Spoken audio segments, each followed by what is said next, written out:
Buenos días, gracias por acompañarnos. Con Pau Gas les damos la bienvenida a Diarios de Pandemia. Pau, ¿cómo estás? Buenos días. Buenos días.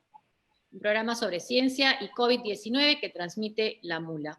Hace exactamente 6 meses, el pasado 6 de marzo, el presidente Martín Vizcarra anunció el primer caso de COVID-19 en nuestro país. El presidente entonces pidió un mensaje de tranquilidad a nosotros los peruanos y dijo que el gobierno había dispuesto todas las medidas necesarias para enfrentar una situación de ese tipo. Luego vino la cuarentena y también el toque de queda. Hoy, 6 de septiembre, nuestro país está de luto. Aunque hay cifras alentadoras, el número de muertes, aunque lo intuíamos, la encuesta de Ipsos nos dio una dimensión de lo que ha significado para nuestro país. 7 de cada 10 peruanos conocemos a alguien personalmente que murió por COVID. Hoy entrevistaremos a Mateo Prochaska, médico e investigador de la Agencia de Salud Pública de Inglaterra, encargada de proteger y mejorar la salud de la población en ese país. Mateo, buenos días, bienvenido, buenas tardes allá. Buenos días, Josefina, buenos días, Pau. ¿Cómo estás? Buenos días, Mateo. Mateo además ha sido desde Londres una presencia constante en las redes, brindando información y análisis sobre la pandemia y sobre cómo enfrentarla. También nos va a acompañar desde el Cusco la doctora Fátima Concha. Ella es infectólogo, médico, y ha venido atendiendo pacientes con COVID-19 en esa región, en el Hospital Lorena y en la Direza. Y luego en este programa vamos a tratar lo que ha sido portada, Pau, que ha sido portada hasta 2 veces en un diario, y también ha sido materia de comentario en un programa de televisión dedicado a más de una edición. Sobre estas acusaciones, estos supuestos chats, conversaremos antes de terminar el programa. Comenzamos con Mateo. Mateo, hemos visto, y vi tu cuenta de Twitter, estas cifras que serían alentadoras, ¿no? Que al parecer estamos viendo ya una disminución de las muertes en nuestro país por el virus. ¿Crees que esta va a ser una constante que se va a mantener? ¿Cómo ves tú la evolución de esta pandemia y sobre todo en lo que se refiere al número de personas que han muerto? A ver, sí, lo que yo he estado comentando está alrededor de los datos de SINADEF. Los datos de SINADEF nos permiten ver la mortalidad adicional que existe por muertes violentas o no violentas, en este caso son muertes no violentas, y dentro de eso vemos las muertes que podrían ser atribuidas a coronavirus. Es una medición indirecta de los excesos en la mortalidad que existen en la población, ¿no? Y esta información tiene 2 dimensiones. La información temporal, la vemos a través del tiempo, y esta información viene acompañada también de elementos geográficos. Entonces podemos ver a las distintas regiones cómo van evolucionando, ¿no? Lo que se ve en los datos es una ola grande a nivel nacional, que en realidad oculta varias olas superpuestas en distintas regiones del país, ¿no? Vemos que cada región ha tenido diferentes olas, diferentes momentos en los que la transmisión ha llegado a un pico, pero esto está sobre el supuesto de que los aumentos en los fallecidos son un reflejo de aumentos en la transmisión, ¿no? Entonces hay varios supuestos, no es la forma más limpia o más directa de mirar los datos, pero sugieren que sí, que en Perú ha habido una serie de primeras olas en distintas regiones. No han estado sincronizadas, han estado desfasadas, y por eso se genera este patrón como en una joroba, ¿no? Ahora, tú me preguntas qué podemos predecir a partir de esos datos, ¿no? Y en realidad no hay mucho que se pueda predecir porque va a depender del comportamiento de la población, ¿no? Va a depender de si hemos aprendido la lección, de si hemos entendido que esta es una pandemia que no se va a ir hasta que aparezca una vacuna, y que depende de nosotros y nuestras acciones individuales y los que hacemos como colectivo para disminuir esa transmisión, ¿no? Pero también, por supuesto, depende de las políticas de salud que pone el gobierno. Se ha enfocado mucho el discurso al tema de las pruebas diagnósticas, ¿no? Si existen pruebas serológicas o pruebas moleculares. Yo siempre he estado defendiendo el uso de pruebas moleculares. Las pruebas serológicas tienen una utilidad muy limitada, pero tenemos que también ahora hablar de la otra rama, que es la rama más de acción, ¿no? O sea, cómo hacemos una vez detectados los casos para aislarlos, para contenerlos, para que no se transmita la infección a otras personas, ¿no? Y de eso va a depender que no haya un segundo pico o una segunda ola. ¿Pau? Digamos, ¿qué considerarías? Ha habido una carta que ha presentado un grupo de científicos, entre los que estás tú, ¿no?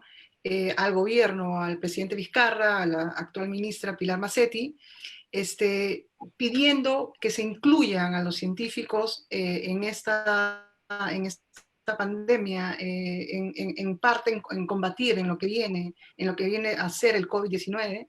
De hecho, ayer en una entrevista, Cristian López Vargas dijo que en Israel se llamaron a los científicos y formaron parte de la plana mayor de la toma de decisiones. Aquí, desgraciadamente, en la PCM, en el MINSA, todavía no se toman en cuenta a los científicos. ¿Qué considerarías que sería lo que debería hacer el gobierno en salud pública en estos momentos, tomando en cuenta a los científicos? Sí, hay dos temas ahí. Uno tiene que ver, un lado tiene que ver con las acciones concretas que puede hacer el gobierno y otra es acerca de las relaciones entre los científicos y el gobierno. Entonces, yendo primero por lo segundo, que tiene que ver con las relaciones entre el gobierno y las personas en la academia, en la sociedad civil, tenemos que fortalecer mucho esas relaciones. Sucede que ha habido un poco esta sensación de que había que contratar a los científicos y meterlos al gobierno y que eso era el mensaje, que eso era lo que estábamos pidiendo. Y en realidad ese no es el mensaje. El mensaje es establecer estas colaboraciones imparciales en las que grupos independientes que no reciben dinero del Estado, que no están contratados por el Estado, puedan criticar abiertamente, por ejemplo, o incluso de manera interna, dar feedback, dar análisis independientes que permitan informar las políticas que se están tomando, ¿no? En ese sentido, cuando yo he conversado especialmente con científicos que están trabajando directamente en Perú, yo tengo una afiliación parcial con Perú, ¿no? Pero personas que están 100% trabajando con Perú, lo que ven es una imposibilidad de establecer colaboraciones o establecer consorcios, grupos de terceros que realmente tengan llegada con el gobierno y espacio para hacer cambios, ¿no? Para evaluar las propuestas que se están haciendo. Creo que el grupo de Prospectiva empezó con una idea de hacer algo similar, pero no sé si ha logrado concertar a las instituciones que tenían que estar involucradas, ¿no? Tengo entendido que hay otras iniciativas ahora de la sociedad civil de hacer cosas similares, pero esto no debería salir necesariamente solo de la sociedad civil, sino debería también construirse relaciones desde el Estado, ¿no? Tirar redes para tratar de construir una plataforma. Puede ser un comité de expertos independientes. Eso se ve, por ejemplo, por aquí en Reino Unido. Se ve también en otros países que la participación de universidades ha sido muy, muy importante. O sea, por ejemplo, a veces se hacen grants, fondos de investigación. Una universidad adquiere un fondo de investigación y hace un estudio de seroprevalencia para saber en una comunidad cuántas personas ya se han infectado con sus laboratorios y sus pruebas, ¿no? Y luego ponen esos resultados a la disposición del gobierno para tomar acciones locales o para extrapolarlas a otros sitios. Entonces, parece que en Perú ha faltado un poco eso porque hemos estado apagando incendios, ¿no? En nuestras iniciales acciones, que han sido responder al corto plazo, no ha habido una estrategia de colaboración con la sociedad civil y con la academia, ¿no? Y ahora lo que estamos pidiendo es que se haga eso. Y creo que esta carta es una forma de entrar a eso o establecer el interés por hacer ese tipo de relaciones. La carta toca los puntos en los que todos somos muy vocales en redes sociales, ¿no? Trazamiento de contactos, pruebas diagnósticas adecuadas, enfoques multidisciplinarios que entiendan el comportamiento de las personas y también las necesidades económicas de la población, ¿no? Entonces, realmente no hay nada que sea absolutamente telúrico y que diga cambiemos por completo lo que se está haciendo, sino es reprioricemos, establezcamos una relación que nos permita colaborar y trabajemos hacia adelante para salir de esta, ¿no? Porque estamos entrando a una situación en la que la crisis está tomando otras características, ¿no? ¿Cuáles son esas características, Mateo? Es una crisis que deja de ser aguda, es una crisis que deja de ser absolutamente incierta. Se tiene un horizonte de cuándo podría estar terminando. Se estima que en la primera mitad del 2021 se tendrá una vacuna disponible comercialmente. Hay muchos candidatos prometedores de vacunas, todavía no entran a fase 3, pero los resultados preliminares sugieren que con la cantidad de vacunas, con la cantidad de candidatos, alguno de ellos tendrá resultados para fase 3 que podrán ser implementados a nivel poblacional, ¿no? Y Perú sí está haciendo cosas hacia eso, o sea, sí se han generado consorcios con las principales farmacéuticas o las personas que están haciendo la manufactura de las vacunas para generar contratos, establecer cuál va a ser el tamaño de la demanda, cómo se va a priorizar a la población, ¿no? Entonces sí se está haciendo ese tipo de cosas. Lo que falta un poco ahora es una estrategia de testeo y detección de contactos, pero con inteligencia más rápido, o sea, con generación de inteligencia local, con el apoyo de la sociedad civil, ¿no? Y la crisis también tiene una naturaleza distinta y es que sí hay un elemento de incertidumbre que tiene que ver con el que ya pasamos una primera ola en la mayoría de regiones. Entonces, ahora lo que tenemos que ver es si va a haber o no una segunda ola en esas regiones, ¿no? Y en realidad eso va a depender de nuestra capacidad de medirla, ¿no? No podemos nuevamente hacerlo en retrospectiva con SINADEF. Y eso parece que no ha cambiado, la capacidad de medir la situación no ha cambiado en estos meses, ¿no? Porque se siguen usando las pruebas rápidas, serológicas. Sí, ese parecería ser el caso. He entendido, por lo que yo he podido leer de comentarios en de las noticias publicadas por el Ministerio de Salud, de que hay un interés de reenfocar la respuesta hacia pruebas moleculares. Creo que sí se han escuchado las críticas y se han dado cuenta de que las pruebas serológicas no son las adecuadas. Sin embargo, esa capacidad de poder hacer solamente pruebas moleculares no la tenemos todavía, y eso no se puede hacer de un día para otro, ¿no?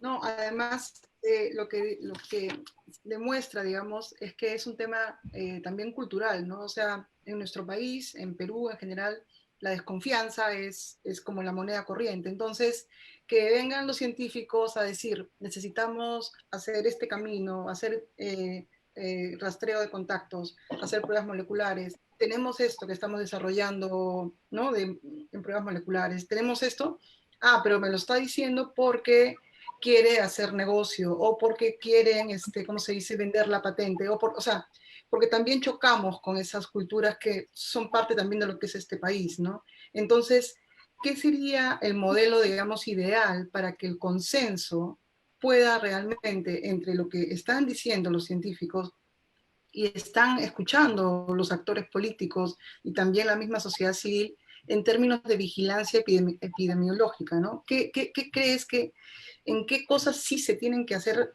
algo antes de volver a caer en cualquier tipo de ola?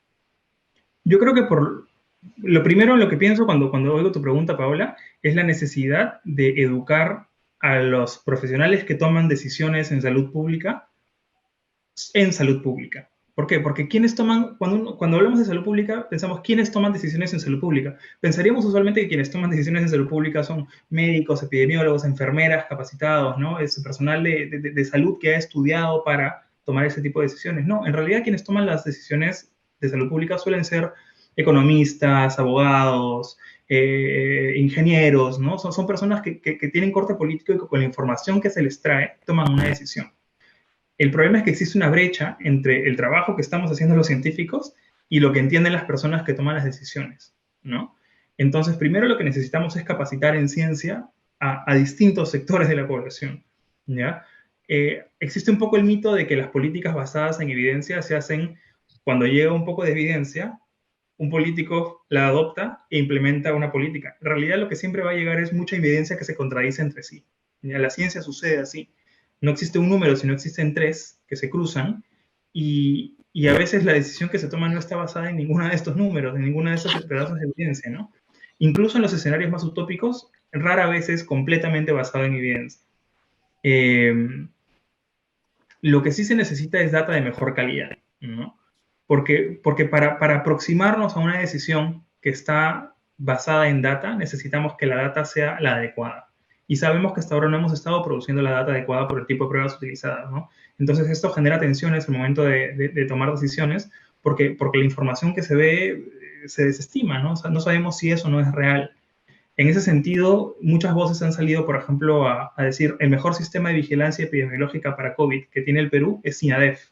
Pero SINADEF tiene un tiempo de retraso de aproximadamente 2 semanas. Es decir, las decisiones que tomamos hoy en una provincia, recién vamos a poder ver el efecto de estas de acá a 2 semanas cuando cambie la curva de mortalidad, ¿no? Porque el tiempo entre una persona adquiere la infección, incuba y empieza a estar en riesgo de fallecer, toma más o menos 2 a 3 semanas. Entonces, no es una herramienta que nos permita evaluar si las decisiones que hemos tomado están bien o mal de manera suficientemente rápida, ¿no? En ese sentido, el virus nos gana la carrera.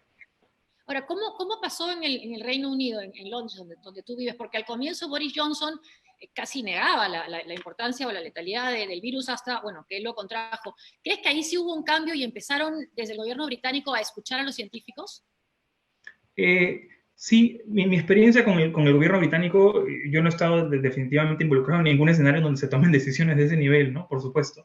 Pero lo que yo he podido ver como ciudadano, como espectador, tiene más bien que ver con el hecho de que ha habido esto al comienzo, ¿no? Este escenario en donde se abruma a las personas que toman las decisiones con la cantidad de evidencia, ¿no? Hay evidencia contradictoria. A veces es peor que no tener evidencia contradictoria, ¿no? Porque siempre te pueden decir, pero no hiciste lo otro y tenías la evidencia. Es decir, claro, pero yo tenía este otro papel que me decía, haz el camino B y no el A, ¿no? En ese sentido, a veces hubo conversaciones sobre mitigar, sobre suprimir, sobre qué tan fuerte hacer la cuarentena, y se vio necesario hacer una cuarentena mucho más estricta de lo que se empezaba a hacer al inicio, ¿no? Y esto funcionó para ganar tiempo, funcionó para construir más hospitales, más capacidad hospitalaria, para aumentar la capacidad de pruebas, para reactivar redes de laboratorios que habían estado más o menos durmientes por años, y para construir nuevas redes de vigilancia epidemiológica también, como lo que llamamos acá el NHS Test and Trace, ¿no? Que es el sistema rápido de testeo y tratamiento de contactos casi en tiempo real, que es lo que permite apagar estos pequeños incendios, estos pequeños nuevos grupos de casos que apenas aparecen, ¿no? Ya no tenemos una segunda ola, lo que tenemos son muchas pequeñas olas que vamos apagando en simultáneo, apenas aparecen. Pero esa maña, esa capacidad se ha desarrollado solamente entrado ya 2 o 3 meses de pandemia, ¿no?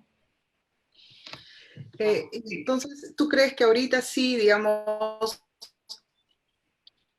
en el no se ha podido controlar, la pandemia, ¿no es cierto? Una de las cosas que has explicado es los cercos epidemiológicos. ¿Cómo funcionaría en este país un cerco epidemiológico pensando, digamos, en un país tan diverso como es el Perú?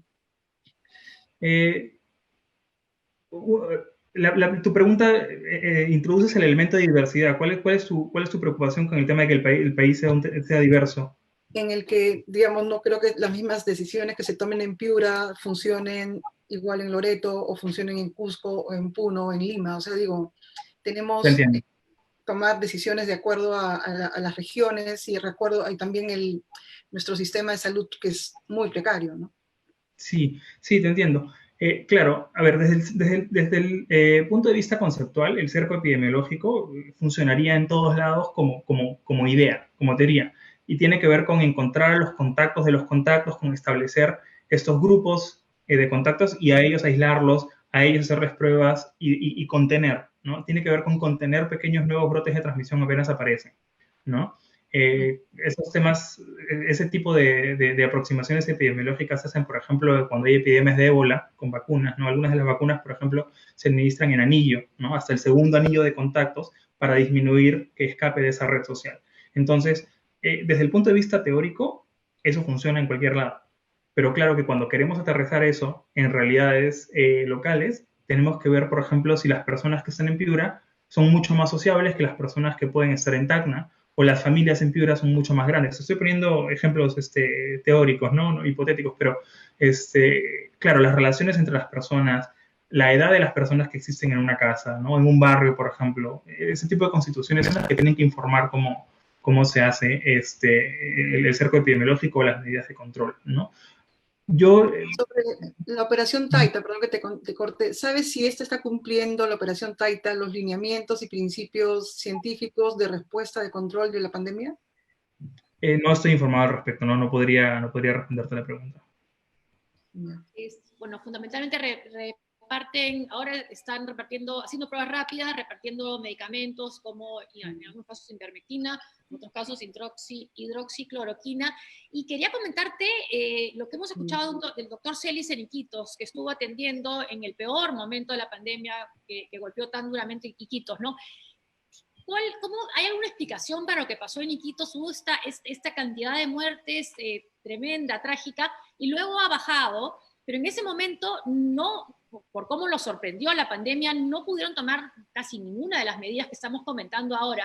¿Crees que eso puede apuntar de alguna manera a esto que llaman la inmunidad de rebaño, que sea a ese costo? A ver, lo que pasó en Loreto fue que fue una de las primeras regiones que no son Lima, que tuvo una epidemia claramente descontrolada. No hubo buena capacidad de la relación entre el gobierno y la población de establecer medidas de control, cambiar el comportamiento, y sobre todo lo que no había era recursos. O sea, en Loreto el tema del oxígeno, por ejemplo, ha sido desastroso, ¿no? Ha sido muy fuerte para la población. Entonces, fue un escenario especialmente grotesco y lamentable, ¿no?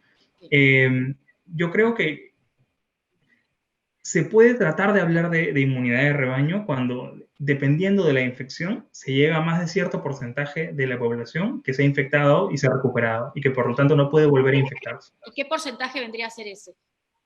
Ese porcentaje depende del R, que es el número inherente a cada infección, ¿no? Por ejemplo, el sarampión tiene un R altísimo, como 14 o 15, por ejemplo, ¿no? Entonces el R es distinto, y es inversamente proporcional al R. Para COVID estamos hablando de más o menos 80%, ¿ya? Así como un número muy aproximado. Y el tema es que decir que el 80% de la población se infectó es muchísimo, ¿no? Es un número bastante alto. Ha habido estudios localizados de seroprevalencia, por ejemplo, en mercados, en centros en donde había especialmente gran cantidad de actividad humana, en donde sí se ha visto que se han alcanzado niveles de 60, 70%, ¿no? Hay que ver ahí la calidad de las pruebas, porque las pruebas rápidas tienen falsos positivos, falsos negativos. Un estudio de seroprevalencia de ese tipo normalmente se hace con anticuerpos en sangre, no con una prueba rápida, ¿no? Sí. Pero sí, en algunos lugares podría de repente haberse llegado hipotéticamente a esta inmunidad de rebaño, pero el tema es que esta inmunidad tiene que ser sostenida y tiene que ser eficiente. O sea, el hecho de que yo pueda detectar anticuerpos en la sangre no significa que voy a poder responder adecuadamente contra el virus cuando entra. Y lo mismo en la contraparte. O sea, si yo no tengo anticuerpos, porque me infecté pero no los desarrollé, no significa que de repente tenga otras células en el cuerpo que sí podrían enfrentar la infección y controlarla. Entonces, no sabemos suficiente de COVID todavía como para decir la inmunidad de rebaño funciona exactamente o no funciona de ninguna manera, ¿no? Pero no Hay sabemos si evidencia. debería o no haber tenido el virus. Sabemos que sí hay una respuesta inmune. Hay evidencia cada vez más positiva respecto a la duración de esta inmunidad. De Es primero 3 meses más. A veces dicen que es 3 a 6 meses.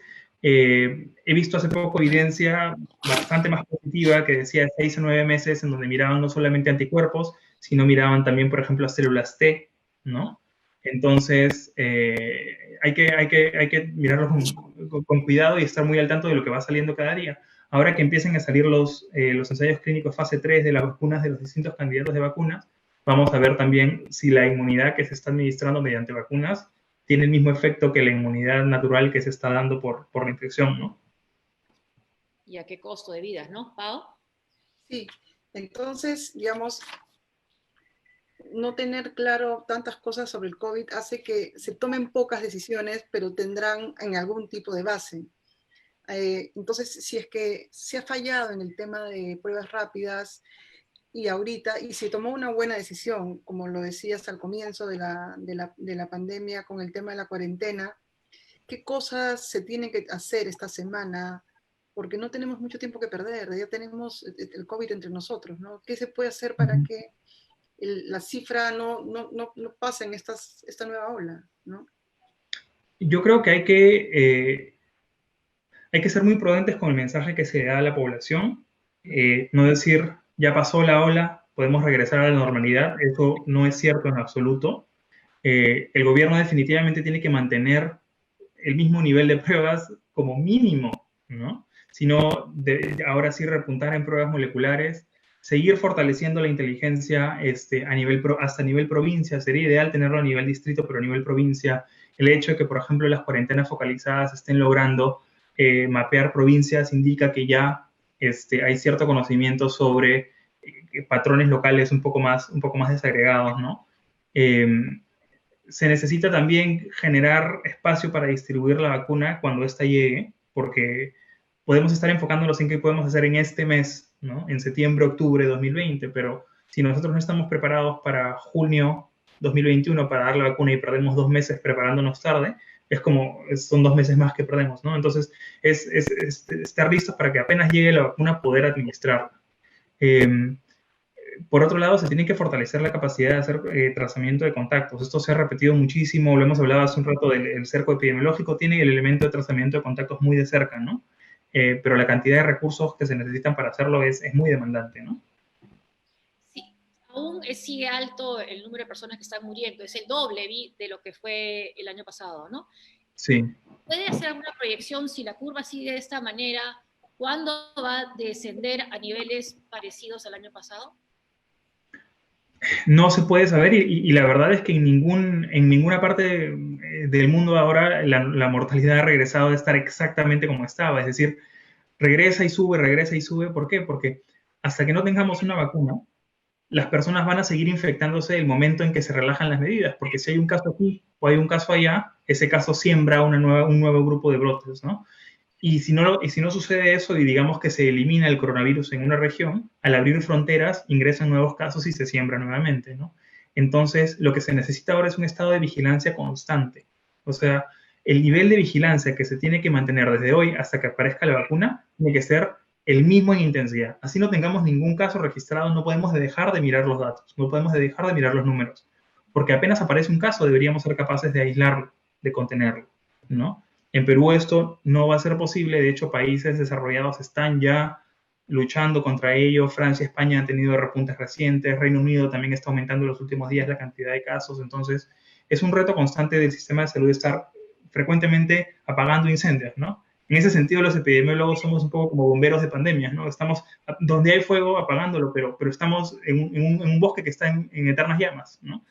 Entonces, claro, como bomberos, además, acudiendo voluntariamente. la mayoría de veces. Sí. Pau. Sí, yo quería, bueno, también reflexionar de, no solo por los 6 meses que hemos tenido un cambio de 2 ministros, ¿no? Empezamos con una ministra, Elizabeth Nostroza, luego entró Víctor Zamora y luego entró Pilar Massetti. Y eso, digamos, no habla bien en el sentido, no habla bien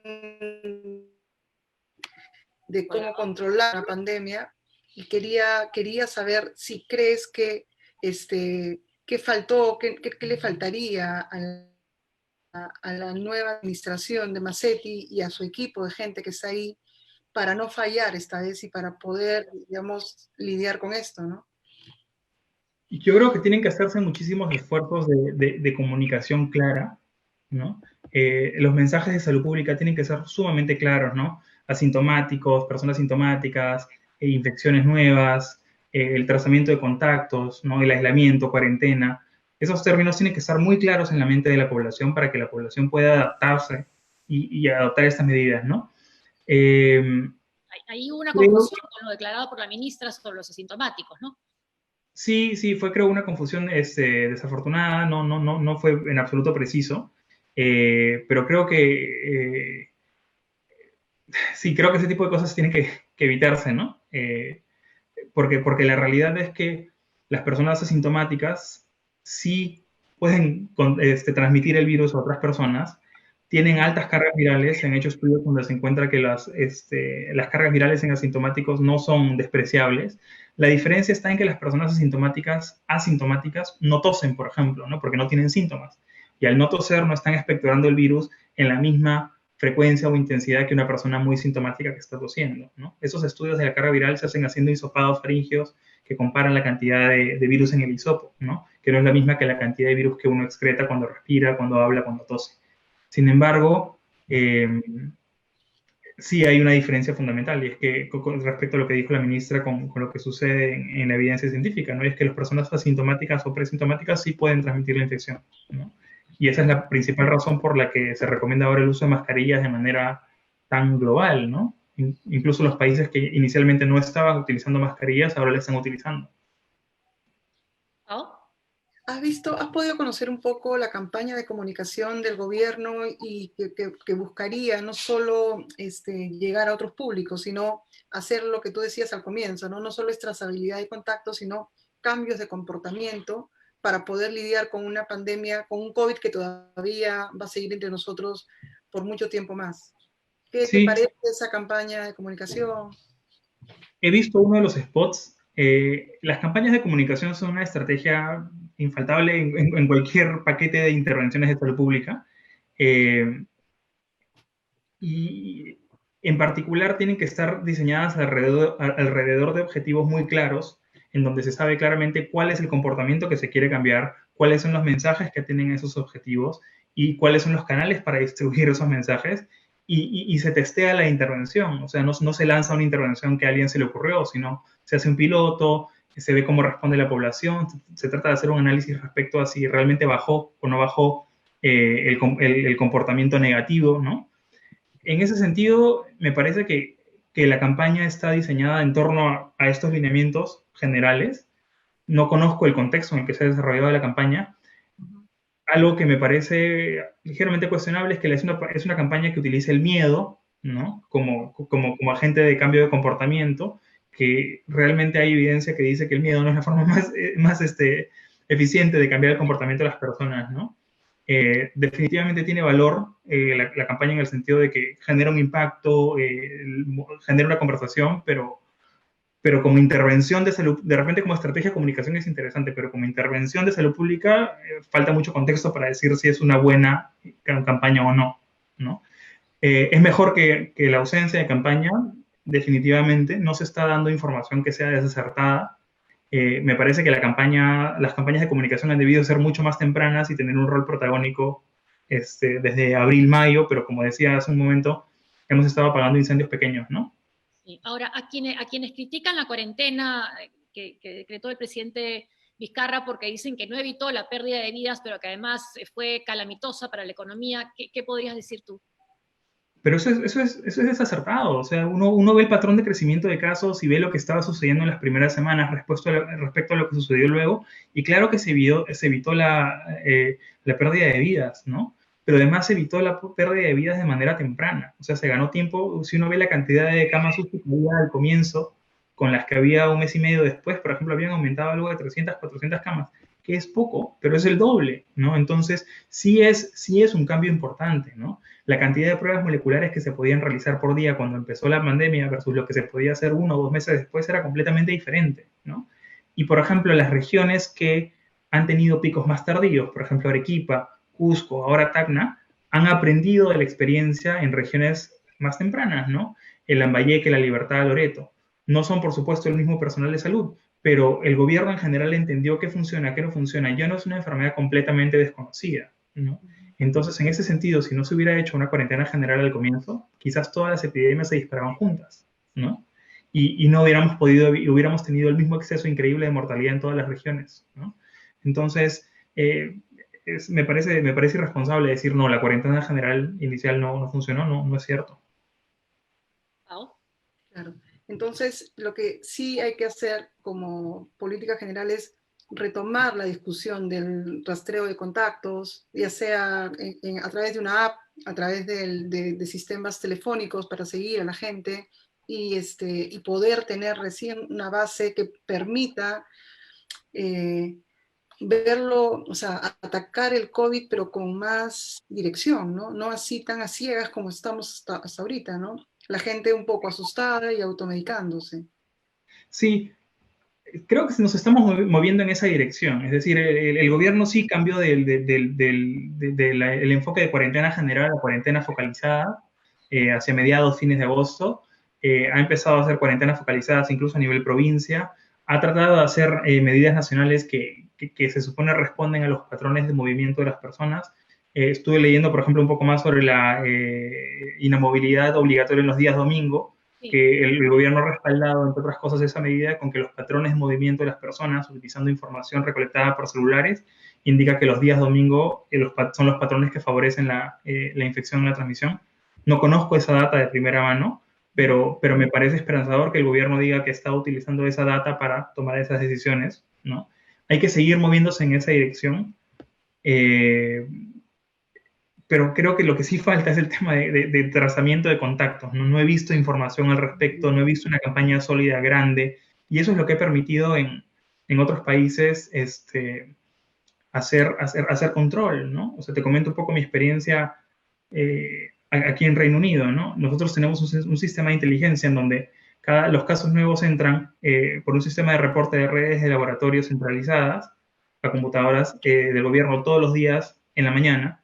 Se procesan los datos a lo largo del día y se mezclan los datos con los registros de mortalidad nacionales y con los registros de arbitrios y tipo de propiedades. Entonces, se sabe si los nuevos casos suceden en casas de reposo, en prisiones, en escuelas, ¿no? Y rápidamente se llama a los equipos locales tienen un área de jurisdicción pequeña, ¿no? Pueden ser uno o dos distritos, a veces dependiendo son más distritos. En Lima podrían ser, por ejemplo, digamos como 4 o 5, ¿no? Bloques grandes de equipos regionales, perdón, no son regionales, no son equipos locales, que se llaman equipos locales de protección en salud.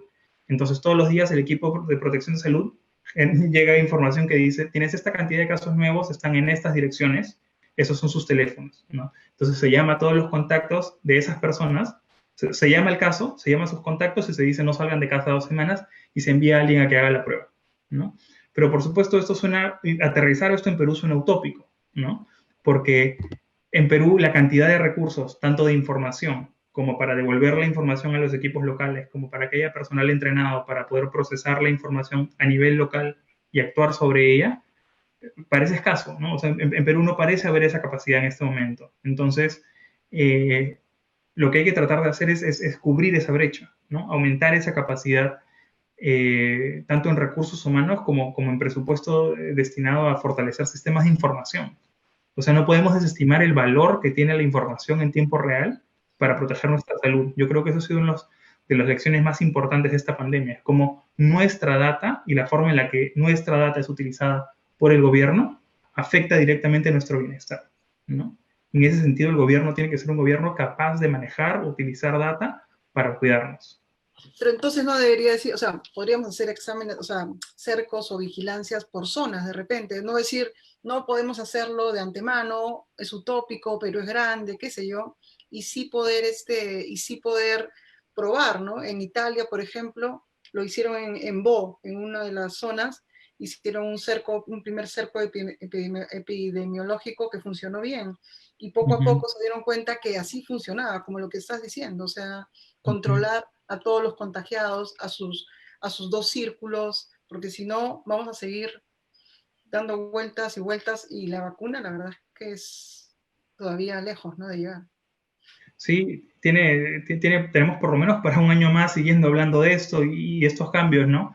La vida de todas las personas definitivamente ha sido afectada por esta pandemia y en Perú está tomando características muy atadas a la incertidumbre, ¿no?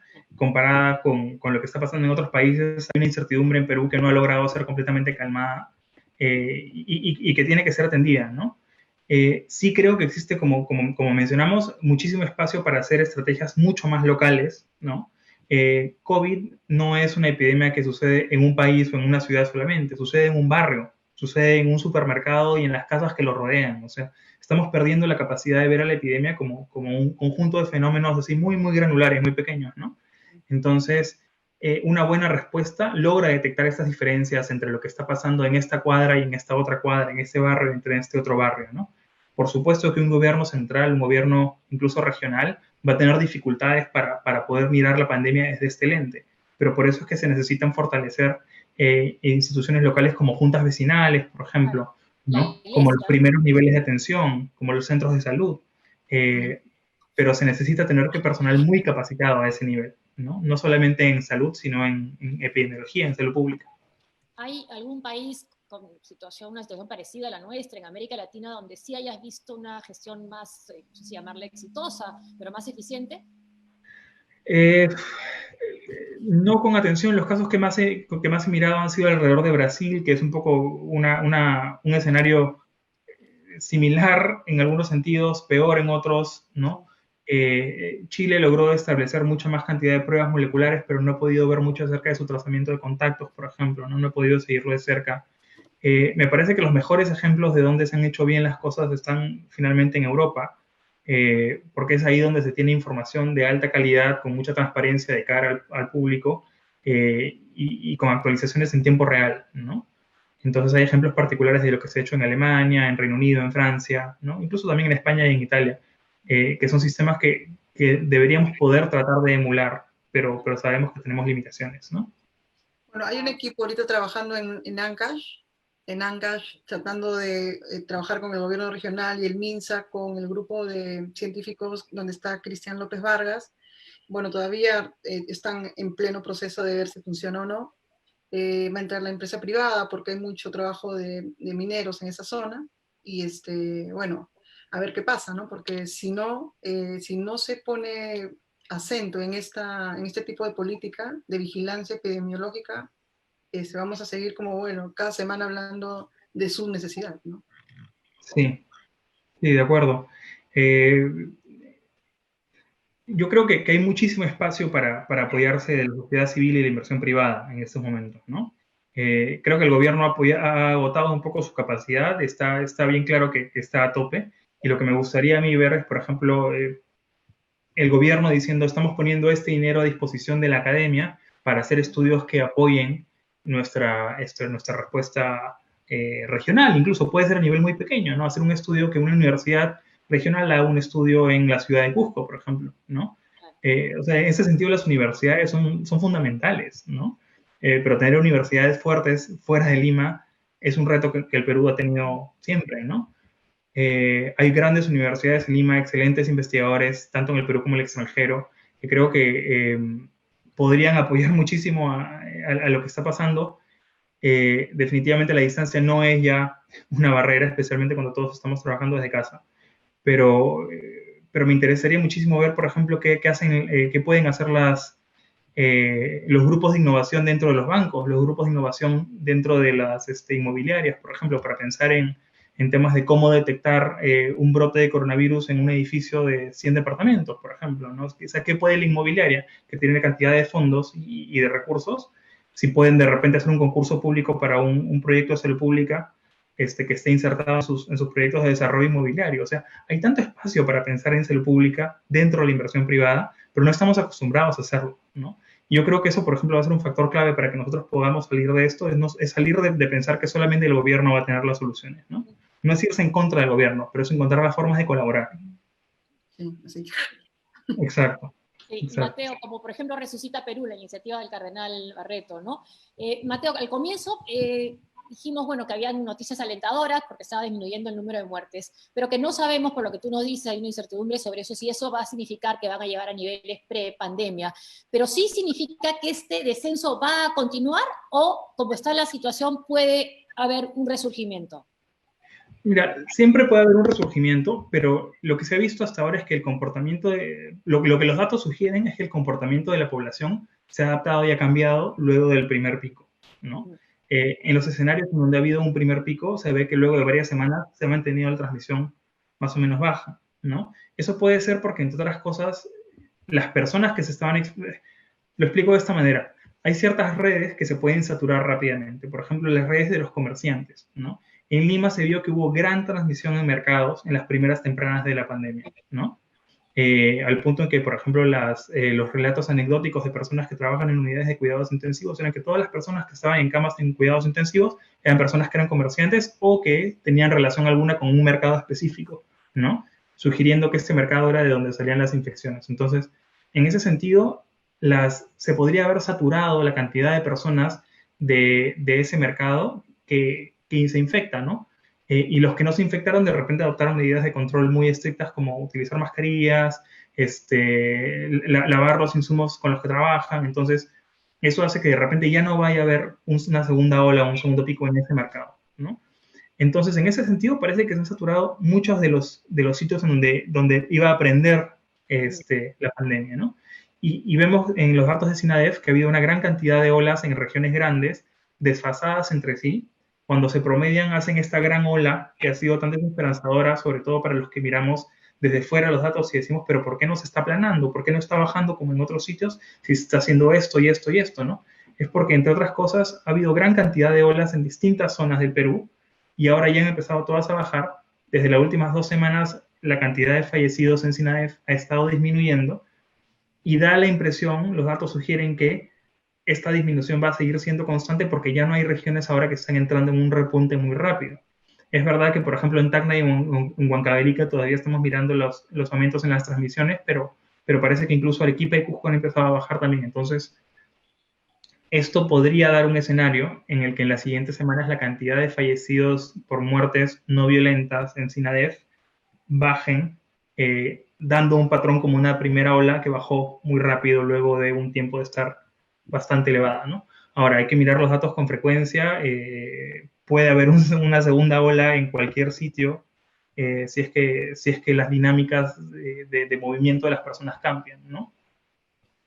Mateo, muchas gracias por acompañarnos, por esta entrevista un domingo de descanso en Londres, y gracias por seguir siempre lo que viene sucediendo en nuestro país, con datos y con análisis sobre cómo enfrentar y combatir esta pandemia. Muchas gracias.